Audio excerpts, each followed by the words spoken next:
শেষ করেন আছে এবার হাত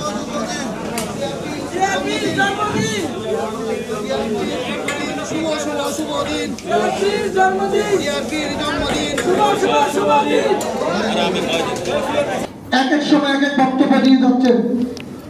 আমরা শুধু বিতর্কের কারণে শেখ হাসিনাকে আমরা তাড়িয়েছিলাম দেশ থেকে, আর যারা দেশ থেকে তাড়িয়ে নেতৃত্ব দিয়েছিলেন সেই সকল সম্মানিত উপদেষ্টারা আজকে বিতর্কের মুখে বিতর্ক জন্ম দিচ্ছেন। সেই সকল উপদেষ্টাদেরকে বলবো, বিতর্ক জন্ম না দিয়ে জনগণকে যদি ভালোবাসেন, দেশের মানুষকে ভালোবাসেন, তাহলে যান যে সমস্ত আহত শহীদ আছে, নিহত শহীদ পরিবার আছে, যারা আহত হয়েছে তাদেরকে দেখে আসুন, তাদের নাম ডাটা কালেকশন করে আসুন, এবং যদি ক্ষমতা চালাতে ব্যর্থ হন দ্রুত সম্মানের সহিত পদত্যাগ করে অন্য কাউকে সেই পদে পদান্বিত করুন। তাহলে হয়তো সুন্দর বাংলাদেশ গঠনে আমরা একটি সুন্দর স্বপ্ন দেখব। জনতার অধিকার পার্টির পঞ্চম প্রতিষ্ঠা বার্ষিকীতে আপনারা দীর্ঘ সময় আমাদেরকে সহযোগিতা করেছেন।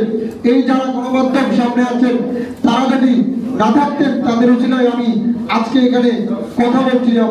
13 নভেম্বর যখন ডিবি পুলিশ আমাকে গ্রেপ্তার করে এই পল্টন রোড থেকে নিয়ে যায়, তখন এই সাংবাদিকের সহযোগিতায় তাদের ভিডিও ফুটেজের কারণে